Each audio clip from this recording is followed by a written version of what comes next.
And we should be recording. All right. Welcome, everyone. As I mentioned earlier, this is being recorded. That's why video and audio are off right now. We are going to post this to our website. There's a very similar video to this probably already on our website if you did check it out. Um, so not a lot new from that video. There's a couple new slides, but overall it's pretty much the same thing. At the end of the presentation, we will turn on, we'll stop recording. We'll turn on questions and videos so that people can ask questions. That way, if we don't hit it or don't answer your question, we'll be sure to do that, but then we won't have you recorded. I know some people don't feel comfortable with that. So, all right. With that being said, Tracy, if you want to click the next slide, just a few introductions. We are here to talk about the middle school blended program. So if you're here for something else, you're in the wrong spot. And then I have a couple introductions to make. So next up, we have Wendy Tyndall, who is our Chief Academic Officer, is here, waving. Darlene Christensen, who is our English blended teacher. Tracy Keckler, who is our math teacher. And Jill Slupetz, who is the Kenosha East School teacher consultant. My name is Anthony Casper. I'm the principal of Kenosha East School. As I mentioned before, we'll give time at the end of this to ask questions. We'll also provide contact information should you have any specific questions about, like, did my student qualify? We'll direct you to who to speak to in that situation, or just general questions about the program. So we'll give you all that contact information later. So what is blended learning? This is kind of the overall definition. It is a fusion of basically asynchronous work where students are working on their own and teacher-led instruction.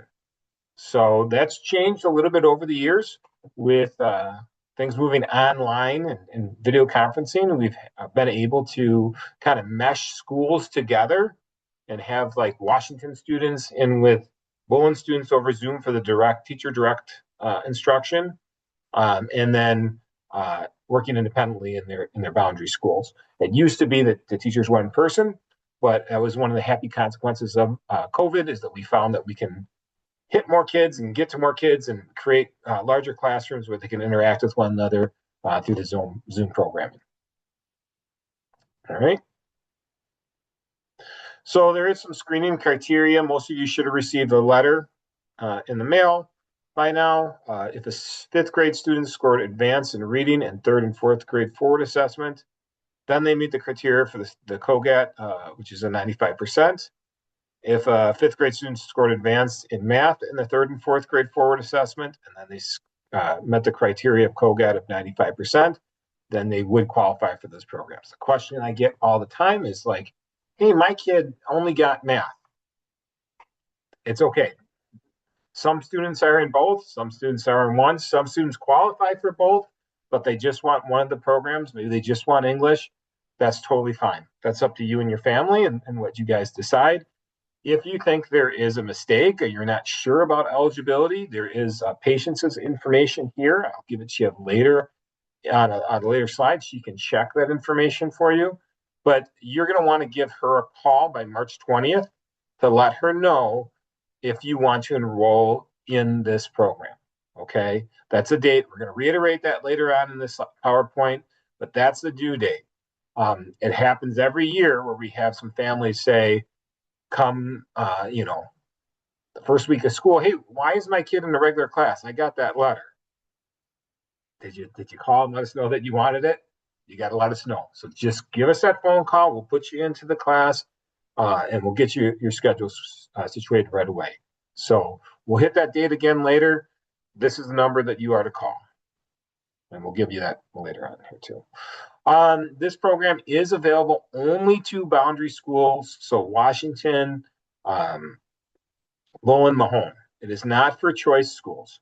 Okay, choice schools, and that says, it should say that if you received a letter and you are like going to Lakeview K-8, or you're going to another choice school like Harborside, those schools have their own curriculum. So, for example, Lakeview K-8 is a STEM curriculum, like they're doing integrated math into different courses. If they're Harborside, they're doing EL education, right? So they're blending in math and say like social studies. Like my wife's a teacher there. Sometimes they did like a plague, and she's teaching about the history of the plague, and then they're looking at the statistics of people that perished in the plague.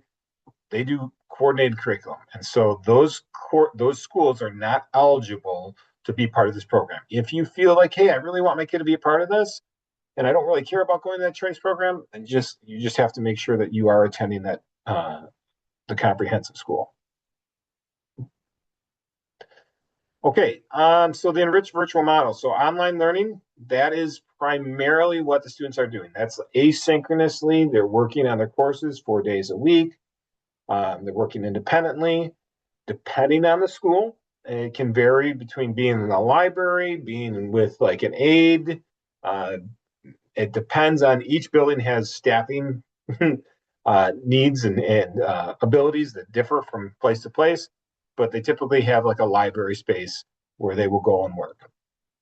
Then they will meet with their teacher once a week for face-to-face via Zoom sessions. A lot of that is group work. So it's interactive. The intention is like they can learn from each other. They can ask questions of each other. They can ask questions of the teacher. So they can engage in that curriculum with the teacher and with one another. There are opportunities, and we'll talk about later on, where during the week when they're working independently and they're like, oh man, I need to talk to my teacher. That doesn't mean that's the only time they're going to be able to have contact with their teacher. They can still Zoom with their teacher if the teacher's available during their class time. So if they call Mrs. Kepler and they're like, they email her and they say, hey, I'm really struggling with this topic. Mrs. Keckler will probably set up a Zoom meeting or invite her to office hours because she's a pretty nice person, and same with Mrs. Christensen, and they will sit with the student and try and work through whatever they're having trouble with. They can't figure it out over email. They still have that connection. So when we talk about that face-to-face component, yes, it is scheduled once per week, but there are touch points where your kid can get help and assistance. And one of the things that I often say about as a benefit of this program is, typically when a student struggles, not all of them, but some of them are afraid to raise their hand and ask questions when there's 30 kids around. It's a lot easier when you have a question and you want to hop on a Zoom or go to an office hour. Maybe there's like 2 or 3 kids in that meeting, or need some one-on-one help.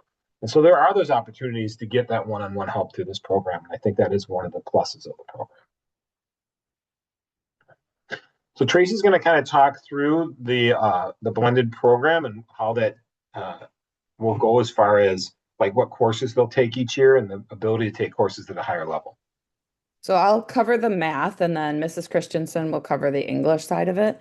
So for sixth grade, they're going to be on a hyper accelerated program. And what that looks like is we'll be doing 2 years of math in 1 year. So the first semester will focus on the sixth grade honors curriculum. And then the second semester will be the pre-algebra or the seventh grade honors program. And then during that entire time, we'll still be meeting as a group once a week on Zoom, and then their coursework would be done at home or ahead of time. A lot of them can get it done on the 4 other days that I'm not taking the one-on-one time with them. So that's what sixth grade looks like for the math. Mrs. Christensen, do you want to do the English for Sure. sixth grade and then we'll go on? Sure. The sixth grade for the English class is really a language arts course, but it's an advanced language arts course. All the students will see all their assignments that are due from day one for semester one. Then the same thing then for semester two. It is an enrichment component. I have activities, we have projects that they work on. Some weeks they might have 3 assignments. The next week they might have 4 to 5. A lot of times in the program, I have what's called Genius Hour projects, and those are things we are building on. So that might take a month to complete to finally have everything completed.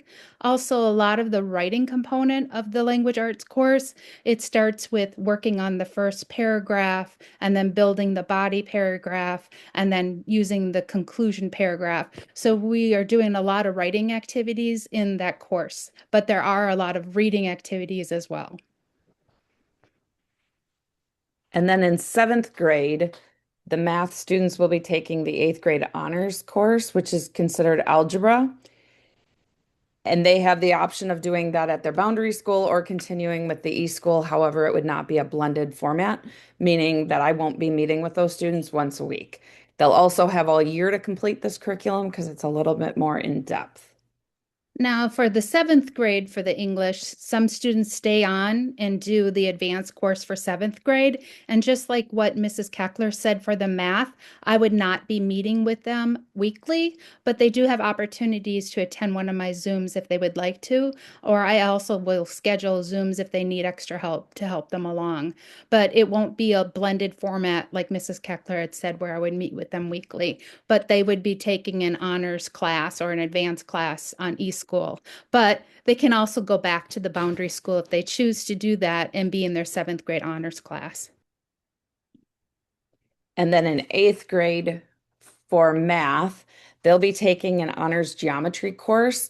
It will not be considered blended and it will be with the e-school. I know depending on schedules, it could be done at boundary schools, but that's based on the high school schedules themselves. So it's not a guarantee that geometry would be put first period and transportation would have to be on the families.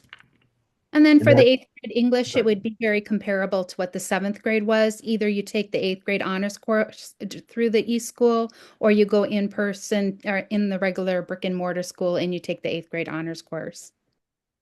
And just kind of jumping on to what Tracy said about the 8th grade, sometimes it really is contingent on the high school. Oftentimes they'll try and, if they can, try and schedule those courses like first hour. So like high school starts at like 7:30, whereas like middle school is like 8:30. But again, like transportation wouldn't be required by the parents, which is sometimes a little bit more difficult depending on the school, right? Mahone, not as hard as like maybe like a Lance to Tremper. So it is a little bit difficult in that situation. Sometimes I think most families can make it work, or they do the synchronous version with us. So, and again, it is really contingent on the high schools being able to provide that opportunity from year to year. We definitely don't know necessarily scheduling. I see Wendy unmuted herself, so I don't know if she wants to Can I jump in. yep, thank you. Can I just add that 8th grade courses are not for credit.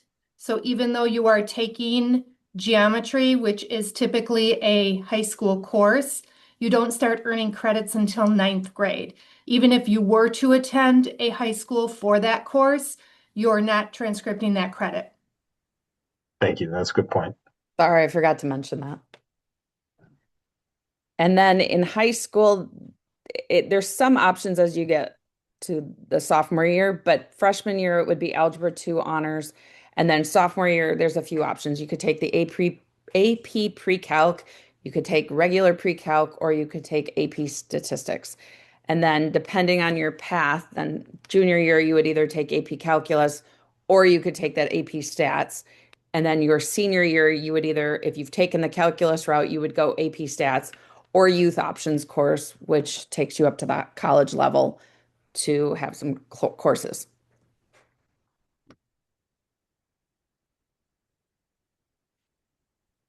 Caroline? You just go into your own English and language arts courses, whatever you decide to choose in the path that it is. There's 4 main courses that they have, and then you would take those. It depends on if you want to take the AP English. If you're going to go to college, typically they want you to have 4 English high school credits. So I'm not sure, Wendy, has that changed? That's pretty much what it's always been. Yes, Same. you need It's always the same. 4 credits. for English for everybody. Yep, 4 years. So one course you get for 4 years. And then as a junior or senior, you can choose that AP track, if that's your route. All right. All right. So again, how does this work? I kind of mentioned this is a little bit of repeat. You just met our teachers for both English and math. So during their set time of English during the week, they will either go to the library or another place in the building to work. They're either meeting synchronously via Zoom with their teacher or working independently on their course. There is a release in their schedule. It usually says release to eSchool. I think that's actually on a different slide. So I'm getting a little ahead of myself. But they do get time that's required to complete those courses during the week. So like, it's not like they go to their blended session on Monday and then Tuesday they have a totally different schedule. That same block for English or be it math, there will be time to work on their course throughout the week. That first week of school, we have something called orientation. This is a class that takes approximately 2 hours to complete. Depending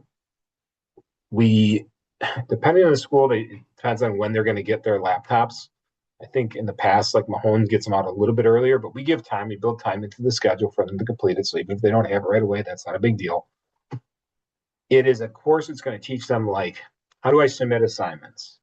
How do I contact my teacher? How do I upload information? How do I do something as simple as make like a attachment to an email? Or how do I log on to what's our LMS, which Joe's going to show you later, our learning management system.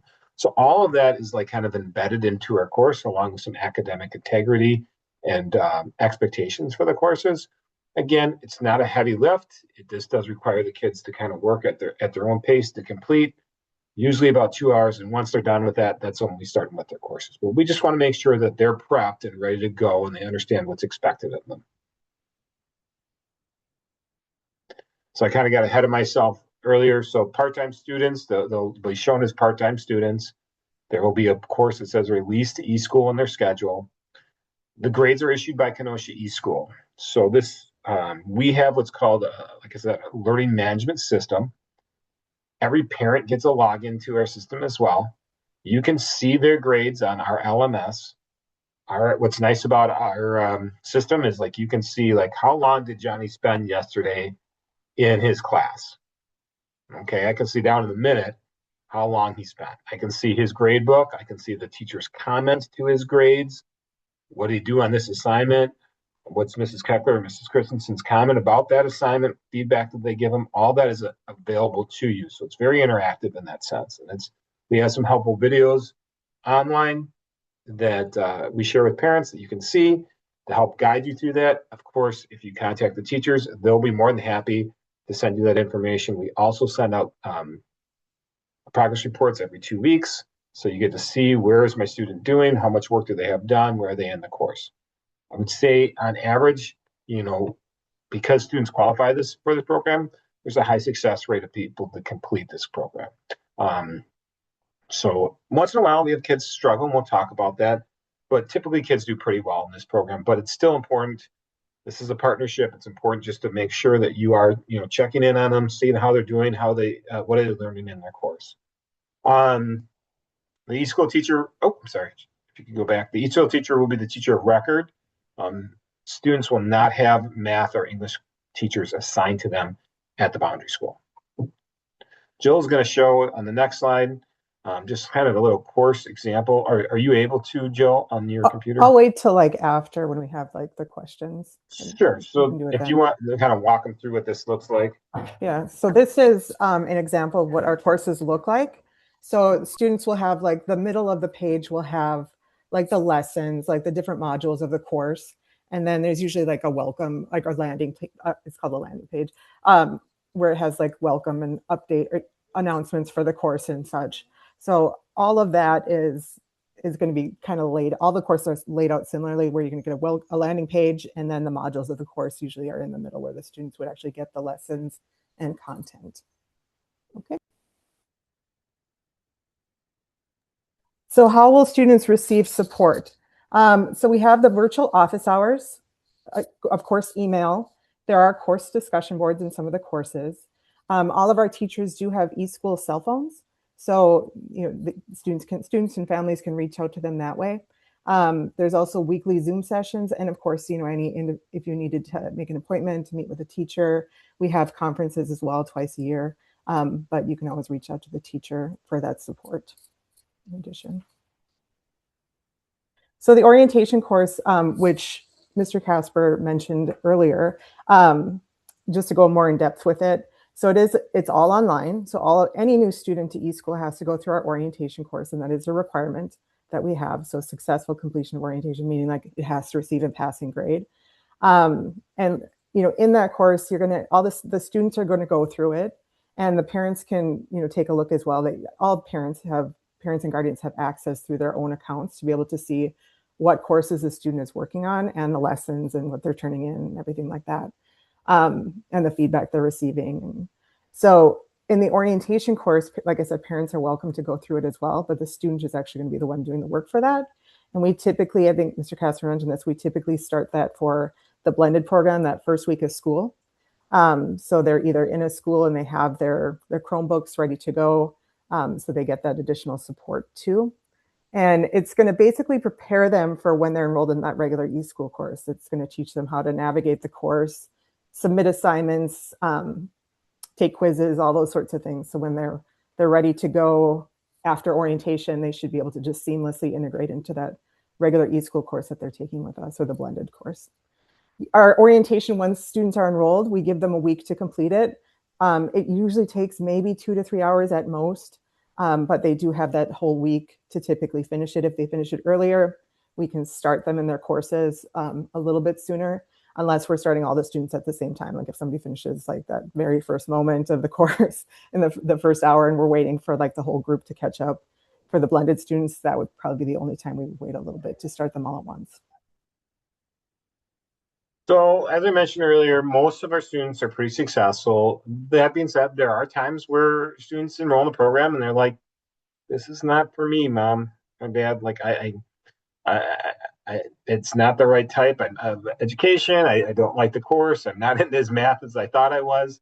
So there's opportunities for off ramps.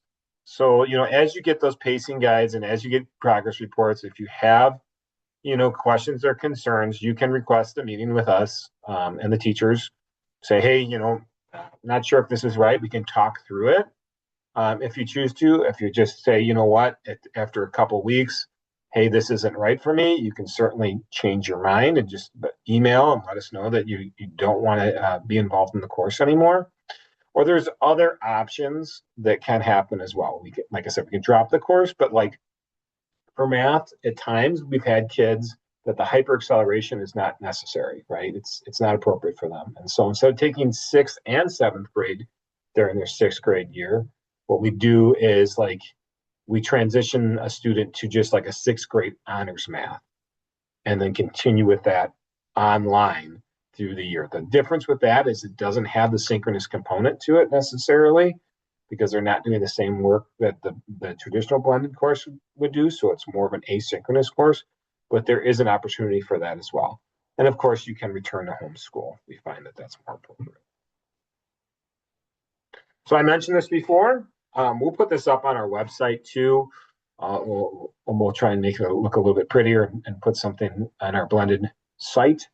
If you just Google Kenosha eSchool, it'll be up there. But this is the most important part. Let patients know. March 20th, write it down. If you have a pen and paper, great, write that down. If not, like I said, we'll post that up there. It should be, Wendy, is it on the paper, on the notice too, I believe? Is that correct? It's on the letter that they received. Awesome. I thought so. But if you lost it, we'll put it on there. But just let us know, because again, that's always an issue. Always an issue. Why is my kid not in the class? Didn't tell us. So, and if we make a mistake, that's happened too. Where parents, I did say that. Okay, sorry, we'll fix it. Just call us and let us know. All right. So if you have other questions, information is up here. Our contact information, my contact information, Jill's contact information, Wendy's. Real easy, because people are probably, you don't have a pencil in front of you, don't go diving for it. It's also on the Google or on the KUSD eSchool website. So if you just Google Kenosha eSchool, my information's up there, Jill's information's up there. If you have a question about I want to learn a little bit more about the math course, send me an email. I'll send it over to Tracy. Same thing with English. You can send that over to Darlene. They can answer your questions. So, just let us know if there are questions, and we'll have time at the end for questions too. So with that being said, I'm going to stop recording, and then we're going to allow you guys to turn the cameras to come on. And